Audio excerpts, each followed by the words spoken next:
નમસ્કાર વિદ્યાર્થી મિત્રો, આપનું સ્વાગત છે અમારી ચેનલમાં. આજે આપણે ટીવા બીએસસી સેમિસ્ટર 6ની અંદર યુનિટ નંબર 2B છે એના મોસ્ટ આઈએમપી પ્રશ્નો જે ગુજરાત યુનિવર્સિટીની પરીક્ષામાં પૂછાઈ ગયા છે અને વારંવાર પૂછાતા હોય છે એના આપણે સોલ્યુશન જોવાનું છે. તો આજે આ વિડીયોમાં સૌથી પહેલો પ્રશ્ન આપણે છે સિટ્રાલનું ઓક્સિડેશન ચર્ચો 2019 અને 21ની અંદર આ પ્રશ્ન પૂછાઈ ગયો છે. તો આપણે એનું સોલ્યુશન જોઈશું. અને જો વિડીયોમાં તમે નવા હો તો વિડીયોને જરૂર લાઇક કરજો અને ચેનલને સબસ્ક્રાઈબ જરૂર કરી દેજો. અને આ વિડીયો તમારા મિત્રો સુધી જરૂર શેર કરવા વિનંતી છે. તો સિટ્રાલનું ઓક્સિડેશન છે તો સૌથી પહેલાં આપણે સિટ્રાલનું બંધારણ દોરવું પડશે. તો અહીંયા આપણે દોરી શકીએ છીએ કે CH3 CH2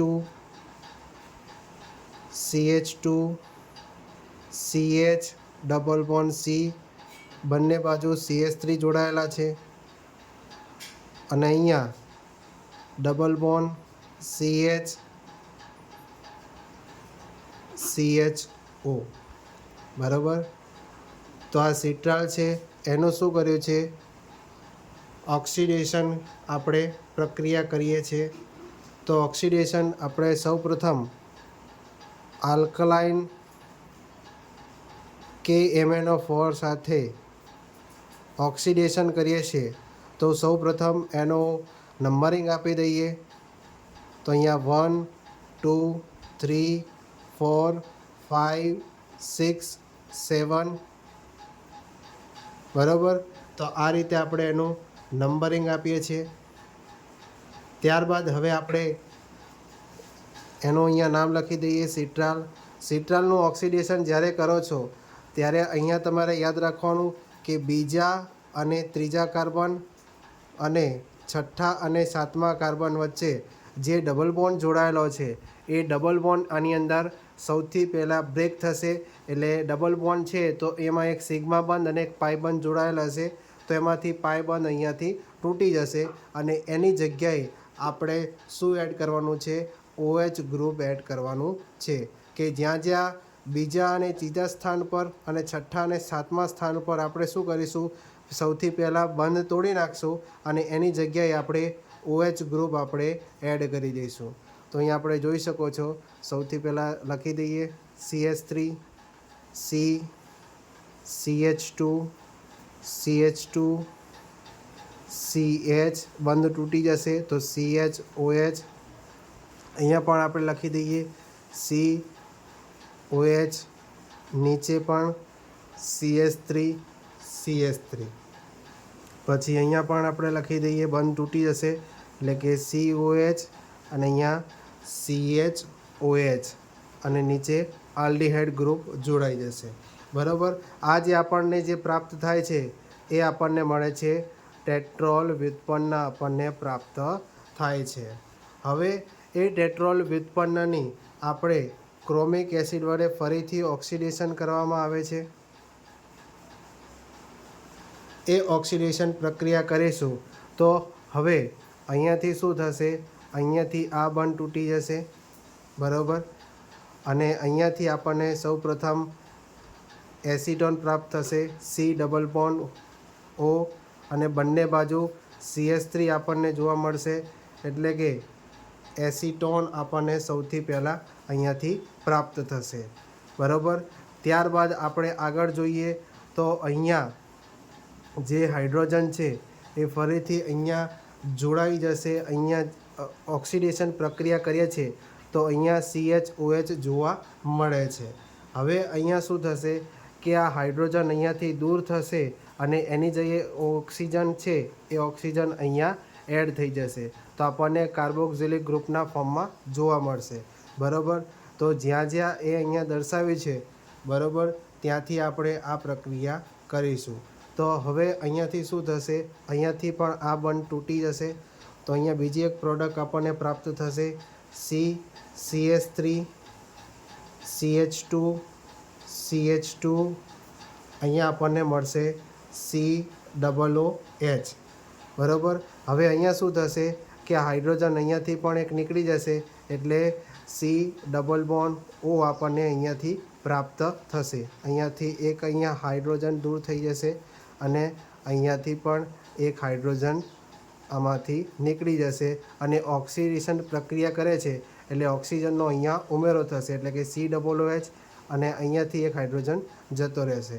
તો આ જે આપણને પ્રાપ્ત થયું એ આપણું લેબ્યુલિનિક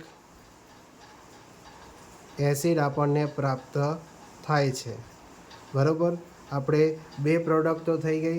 હવે અહીંયા શું છે, CHOH છે. બરાબર, જે રીતે અહીંયાથી હાઇડ્રોજન દૂર કર્યો એવી જ રીતે અહીંયાથી પણ એક હાઇડ્રોજન આપણે દૂર કરીશું અને ઓક્સિજન એક એડ કરીશું ઓક્સિડેશન પ્રક્રિયા દરમિયાન. તો આપણને એવી જ રીતે અહીંયા પણ આલ્ડિહાઇડ લાગેલું છે. બરાબર, તો ત્યાં પણ આપણે શું કરીશું, ઓક્સિજનનો ઉમેરો કરીશું. તો બંને જગ્યાએ ઓક્સિજનનો ઉમેરો થવાથી COOH, અહીંયા પણ COOH એટલે કે બે કાર્બોક્સિલિક ગ્રુપ જોડાયેલું હોય તો એને આપણે ઓક્ઝેલિક એસિડ તરીકે ઓળખીએ છીએ. એને આપણે શું, ઓક્ઝેલિક એસિડ તરીકે ઓળખીએ છીએ. તો આપણે સિટ્રાલનું ઓક્સિડેશન છે તો એ સિટ્રાલના ઓક્સિડેશન દ્વારા આપણને કઈ 3 પ્રોડક્ટ પ્રાપ્ત થાય છે, કઈ 3 નિપજો મળે છે એ પણ તમને શોર્ટ ક્વેશ્ચનની અંદર પૂછાઈ શકે. તો સૌથી પહેલાં ઓક્ઝેલિક એસિડ, લેબ્યુલિનિક એસિડ અને એસિટોન. એસિટોન ક્યાંથી, અહીંયાથી નીચેથી એસિટોન તમને પ્રાપ્ત થશે કે અહીંયાથી આ હાઇડ્રોજન છે એ હાઇડ્રોજન પણ નીકળી જાય તો અહીંયા ડબલ બોન્ડનું રૂપાંતર થઈ જશે. બરાબર, એટલે કે COO બંને બાજુ CH3 એને આપણે એસિટોન કહીશું. ત્યારબાદ અહીંયાથી આ બંને વચ્ચેનો જે બીજા અને ત્રીજા કાર્બન વચ્ચે જે બંધ છે એ બંધ શું છે, તૂટી જશે. બરાબર, બંધ તૂટશે તો અહીંયાથી પણ હાઇડ્રોજન નીકળી જશે તો અહીંયા પણ ડબલ બોન્ડમાં રૂપાંતર થઈ જશે એટલે COO CH3 CH2 અને નીચે અહીંયા CHOH છે તો અહીંયાથી એક હાઇડ્રોજન નીકળી જશે અને અહીંયાથી એક ઓક્સિજન ઉમેરાશે. બરાબર, તો અહીંયા શું મળશે, કાર્બોક્સિલિક ગ્રુપ નીચે જોવા મળશે. તો એને આપણે લેબ્યુલિનિક એસિડ તરીકે ઓળખીએ છીએ. અને લાસ્ટમાં જે કાર્બોક્સિલિક ગ્રુપ બંને મળે છે તો અહીંયાથી શું કરે છે કે અહીંયાથી પણ એ જ પ્રકારે કે અહીંયાથી આપણે હાઇડ્રોજન દૂર કર્યો અને ઓક્સિજન એડ કર્યો તો અહીંયાથી પણ COOH ગ્રુપ બનશે અને આની અંદર પણ આપણે આલ્ડિહાઇડ ગ્રુપ છે, આલ્ડિહાઇડ ગ્રુપમાં પણ એક ઓક્સિજન એડ કરે છે તો અહીંયા ડબલ ઓક્સિજન અહીંયા મળી જશે. એટલે બે કાર્બોક્સિલિક ગ્રુપ જોડાયેલા હોય તેને આપણે ઓક્ઝેલિક એસિડ કહીએ છીએ. બરાબર, તો અહીંયા તમે આ પ્રમાણે જોઈ શકો છો.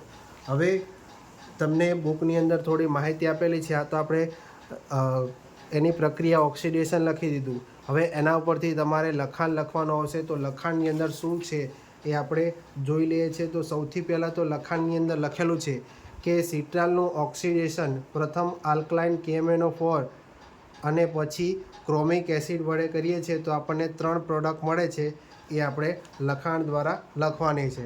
બરાબર, આ પહેલા પોઈન્ટની અંદર લખવાનું. ત્યારબાદ તમારે એ પોઈન્ટ લખવાનો કે ઓક્સિડેશન પ્રક્રિયાથી જે મળતી નિપજો છે એમાં આવેલ કુલ કાર્બન પરમાણુની સંખ્યા 10 થાય છે. કે જે ઓક્સિડેશન પ્રક્રિયા દરમિયાન નિપજોમાં આવેલ કાર્બનની સંખ્યા કેટલી છે, ટોટલ 10 થાય છે. આથી આ જે પ્રક્રિયા છે એ પ્રક્રિયા દરમિયાન સિટ્રાલનો અણુ બે જગ્યાએથી તૂટતો હોવો જોઈએ. બરાબર, કઈ બે જગ્યાએથી, એક તો અહીંયાથી તૂટે છે અને અહીંયાથી એક તૂટે છે સિટ્રાલનો. બરાબર, હવે જેથી આપણને કેટલી નિપજો મળે છે, 1, 2 અને 3 નિપજો આપણને પ્રાપ્ત થાય છે. KMnO4 વડે ઓક્સિડેશન દરમિયાન દ્વિબંધ આગળ શું થાય છે, અવક્રમણ થાય છે. એટલે કે જે દ્વિબંધ આપેલા છે કયા કયા સ્થાન ઉપર આપેલા છે, બીજા, ત્રીજા અને છઠ્ઠા અને સાતમા ઉપર અવક્રમણ એટલે શું છે, ડબલ બોન્ડ બ્રેક થશે. બરાબર, તો એના વડે ઓક્સિડેશન દરમિયાન દ્વિબંધ આગળ અવક્રમણ થશે અને આપણને શું મળે છે, ટેટ્રોલ વ્યુત્પન્ન પ્રાપ્ત થાય છે. કે જ્યાં અહીંયા ડબલ બોન્ડ દેખાતા હતા એ ડબલ બોન્ડ તૂટી ગયા છે, એની જગ્યાએ અહીંયા સિંગલ બોન્ડમાં રૂપાંતર થાય છે. બરાબર, અને જેથી જેનું આગળ આપણે ઓક્સિડેશન ફરીથી ક્રોમિક એસિડ વડે કરીશું તો ઓક્સિજન થતાં અણુ તૂટે છે અને આપણને 3 નિપજો મળે છે. આમ આપણે એવું કહી શકીએ કે સિટ્રાલનું ઓક્સિડેશન છે એમાં આવેલ દ્વિબંધ C2 અને C3 વચ્ચેનો કાર્બન અને C6 અને C7 કાર્બન વચ્ચે આવેલા હોય છે. તો આ પ્રમાણે આપણે સિટ્રાલનું ઓક્સિડેશન આપણે લખી શકીએ. બરાબર. તમારે જે થિયરી છે તમારે આ પ્રમાણે જે કીધું એ પ્રમાણે તમારે લખવાની રહેશે. અને કઈ રીતે આપણે આખી પ્રક્રિયા કરી એ પણ ખાસ એકવાર વિડીયો પોઝ કરીને પણ તમે જોઈ શકો. બરાબર. એકવાર લખાણ તમે નોટ્સમાં પણ તમે લખી શકો. જો તમને વિડીયો ગમ્યો હોય તો વિડીયોને જરૂર લાઈક કરજો, ચેનલને સબસ્ક્રાઈબ કરજો અને વિડીયોને તમારા મિત્રો સુધી જરૂરથી શેર કરવા વિનંતી છે. તો ફરી મળીશું આવા જ નવા વિડીયો સાથે. જય હિન્દ, જય ભારત.